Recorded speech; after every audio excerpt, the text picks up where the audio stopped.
Dr. Howard Rollins with EHR TV. I am here in Las Vegas at HIMSS 2012, and I have the pleasure of speaking with David Truncer, who's the marketing manager for Inovian Anesthesia. David, thank you very much for joining us. My pleasure. Now, I'm an anesthesiologist, and I've been using Draeger products for about 3 decades, mainly in the anesthesia machine product line. And so I'm very familiar with the company, but we're here to talk about something different. Sure. We're here to talk about Inovian Anesthesia, which is your HIMSS solution, is that right? That's correct. Now, the first thing that strikes me is Draeger seems to be an all-encompassing provider for anesthesiologists in the operating room, because you have the anesthesia machines, and here you have a very fine HIMSS solution. Tell me a little about how that works. Sure. Well, you know, our concept is basically to provide a cockpit for an anesthesiologist.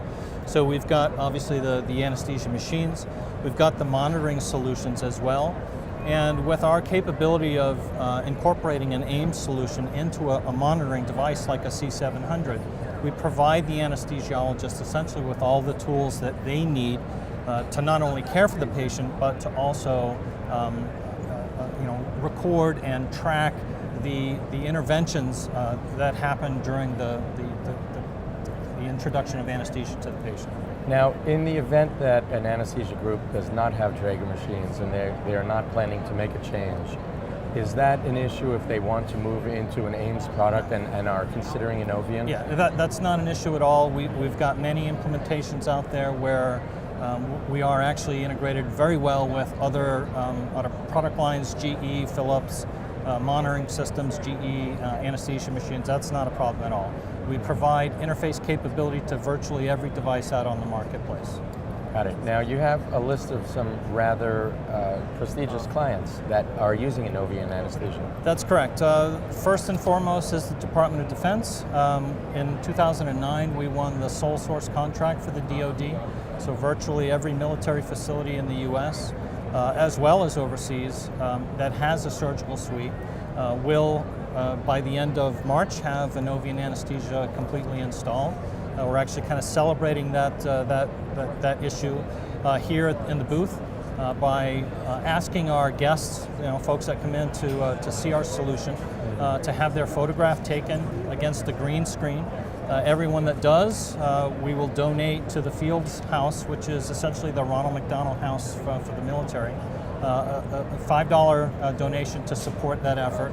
And this is an organization that provides housing for military families at military treatment facilities where soldiers who are wounded are receiving treatment. So it's a very well-known, very well-informed organization, and we're actually very proud to support them. Mm-hmm. Very good. We've also got a number of large academic facilities that are using Inovian anesthesia. Duke University Medical Center, Rhode Island Hospital in Providence, Rhode Island, and a host of other commercial customers. We're also very big players in the VA market space as well. How have implementations gone? Have they been smooth? Yeah, they have. We're actually rolling out our version 4, which was released in October of last year, and we've kind of changed our implementation methodology. In that we are taking a more hands-on, more focused educational approach to make sure that when we leave and the customer's live, that they're completely satisfied with the application and the training that they've received. We've actually had some success in that implementation kind of transition with Virginia Medical College just recently gone live probably 6 weeks ago. They're a very happy customer, very thrilled to be on our latest version. As a matter of fact, we've just secured and will have secured by the end of this week an additional 4 POs for upgrades. So we're very excited. Very good. And so what is the approximate time that implementation would take? Obviously, it's going to depend on the size of the facility, but typically it ranges about 12 weeks from a PO issue to live event. We provide them with a whole host of professional services, up to and including a complete workflow analysis to make sure that what the workflow that they expect to get out of their solution can be supported by the application. Mm-hmm. We actually provide them some counsel, some guidance relative to how they can get workflow tweaks, if you will, out of the application Right. to help maximize that workflow, shorten room turnaround time, and make them a much more productive department. So now let's get into the crux of Innovium. What is special about it? Why do I want it for my operating room? Well, obviously it's a complete anesthesia record-keeping solution from pre-op to post-op. But it's much more than that, isn't Oh, it? absolutely. It's a solution that also integrates with the anesthesia machines, the monitoring solutions, and accepts vital signs, gas usage, and basically tracks all of that during the surgical Clinical procedure. decision support? Yeah, clinical decision support's coming, the medication that's administered to the patient during the examination. So it's a very robust application. And what is very unique about the product is that it also is network fault tolerant. So for Tell those, us what that means. Yep. So for those facilities, for instance, particularly important for the DoD, obviously because of potential combat situations. If the connection between the device and the server is lost or cut off, the device itself will still continue to capture and collect data. And as soon as that network connection is reestablished, the system automatically replicates that data to the server. So there's no loss of clinical content. There's no loss of financial data. The drugs that are administered. Right. It's all there. It's like the black box. Exactly right. Okay. So it's a very powerful tool, and that's kind of what sets us apart from our competitors. And we're actually very proud of it.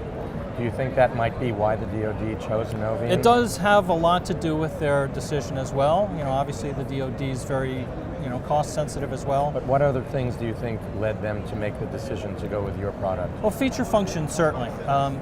It's a very robust application. It's very stable, very easy to use, touchscreen capable. So it's very easy for an anesthesiologist working at the head of a patient to simply record a complete case with a few touches on a touchscreen. Out of curiosity, when they went about making the decision, were anesthesiologists involved? Absolutely. They were actually the biggest drivers of that decision-making process. That's important to know. Oh, certainly. They had a lot of clinical input. They had their own IT groups, the various services involved as well. But the decision ultimately was driven by the anesthesiologist. I see. Now, are mobile devices supported with your system? Yes, we're actually just getting into that market space now. We're working currently on a browser agnostic capable tool that'll allow the application to be used in many respects on devices like iPads or Android solutions. We're also working on getting the application to work in a remotely hosted environment. So for those senior anesthesiologists who want to oversee cases, right, supervise cases remotely, they can simply do that via some sort of tablet or handheld device. Going forward, I'm sure you know a little about what the future might hold for your product and for HIMSS in general. I know market penetration has been lagging EHR market penetration, sure, and most of us know the reasons why. Anesthesiologists aren't the most compliant bunch when it comes to making major changes in the operating room. Enough. But I think it's starting to move into the private practice setting more and more. Do you? Oh, absolutely. Yeah, we are seeing that market trend happening. How is Innovium going to adapt to increased market penetration? Are there new things on the horizon, new updates? Can we look forward to an even better product as we go forward? Absolutely. Since I started 8 or 9 months ago, we've kind of rethought our release strategy. And we have gotten ourselves now into a cycle of annual releases. So every October, right around ASA, we'll have a new release. We'll have one in obviously this October, ready for... Will that be 5.0? 5.0. And we've actually defined a long-term roadmap, and it will include things like decision support capabilities, drug-drug interaction. We're working with various vendors to provide that level of capability. We're working with First Data Bank. We're also obviously going to need to provide and support the transition to ICD-10 if and when that happens. So we've got a lot on the horizon, but really what we want to be able to do is provide the anesthesiology team not only with a solution that allows them to capture the clinical content, but also give them the ability to do research on the data that's collected in order to improve the quality outcomes of the care that they deliver. That's really, as far as I see, one of the biggest market drivers now. Obviously with reimbursements being tightened by Medicare and Medicaid, right. And more closely tied to reporting of quality measures, the SCIP protocols, those types of things.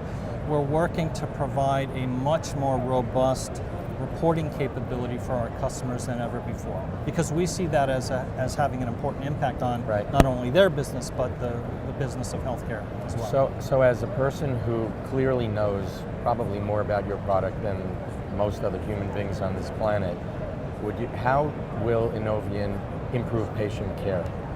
I know that it will improve workflow. I know that it will help the anesthesiologist. How do you see it improving actual care of the patient? Sure. Well, ultimately, our goal is to basically provide a solution that will give the care provider, the CRNA, the anesthesiologist, with alerts, reminders of potential downturns of the patient's care, right? So, if based on monitoring information that's being received into Innovian anesthesia, coupled with anesthesia gas machine data that's being provided, there's a trend that's recognized, or various triggers that are defined by the healthcare facility within a rules-based engine, can actually prompt the caregiver to look for a particular condition. If after, say, drug administration, there's an immediate decrease in blood pressure, right. or the end-tidal CO2 changes drastically,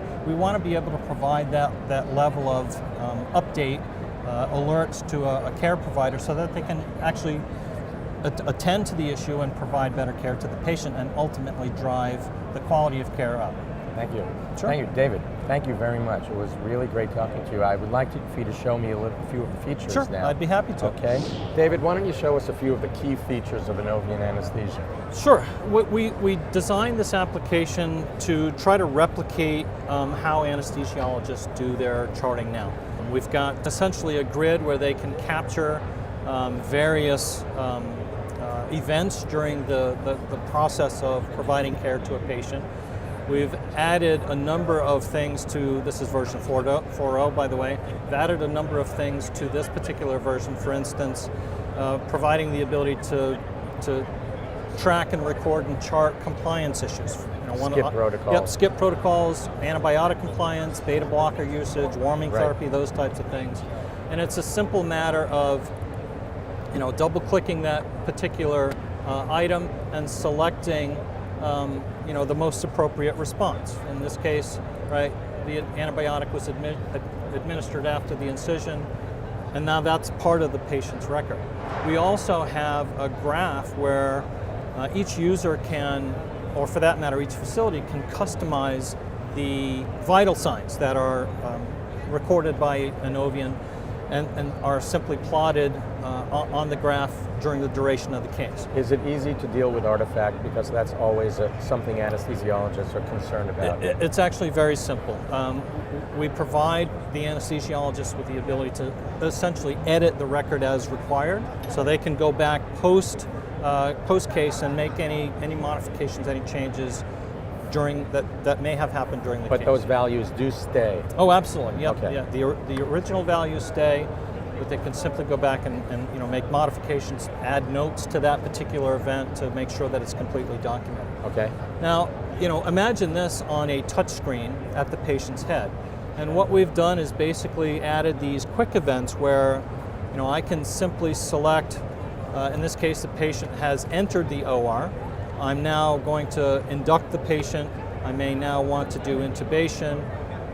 I start my surgery, and if I go to the summary tab, all of these events have essentially happened, these event statements have happened as a byproduct of me clicking these quick event icons. And this can be seen by an anesthesiologist that's running the whole That's the absolutely whole show correct. that day. You've got a supervisory anesthesiologist. They can see exactly what's going on in the room. So the PACU nurses may know that the patient is had a rough intraoperative course and is 10 minutes away from coming out. That's and absolutely may need correct. a ventilator or blood transfusions. Right. Absolutely right. Okay. And of course, all of these statements are defined by the facility Right. as part of the implementation process. All the verbiage is completely customizable, which is a very nice part of the product, because we can actually tie specific event statements to individual users, right? They can, Dr. A can have his particular event statements completely different from Dr. B, so to speak. And as I go through the process of ending surgery, I can actually tie, temperature capture, and again, all of these event statements are defined by the facility. Now, does the system have the ability to generate reports, help me with staffing models, follow my individual providers, see what their complication rate is on an individual basis? All of the data elements in the database are completely reportable. We provide customers with an SQL-based reporting tool that allows them to extract any of the data elements that are in the database and slice and dice that data any way they see fit. We actually provide them with a whole host of standard reports that are modified during the implementation process to their needs. If their group wants to report to the Anesthesia Quality Institute, is that doable? Absolutely. We do support the AQI database schema as well as MPOG, and we're working with the Surgical Outpatient Association, the SAMBA. So we're working with them to make sure that we meet their SCORE solution schema as well. Now finally, let's talk about mobile devices for a moment. As I mentioned earlier, we're working on being able to provide our customers with access to their clinical data on remote devices, like an iPad. So for instance, here's a perfect example of what is essentially one of the SCIP reports. Yep. We want to make sure that we provide them with, in this case, a monthly prophylactic antibiotic compliance report. It's very simple to run. Just a couple of quick touches on the screen gets them the data that they want. From here, they can submit it. They could print it, submit it in paper, submit it electronically. We've got the capabilities to support both means of submission. So it's a very robust tool. It is browser agnostic, so it'll run on Safari, Firefox, Internet Explorer, all of the major browsers out there. It's a very simple and very easy tool to work with. And we want to keep it simple for our customers to give them the access to the data that they absolutely have to have, right? Okay, thank you very much.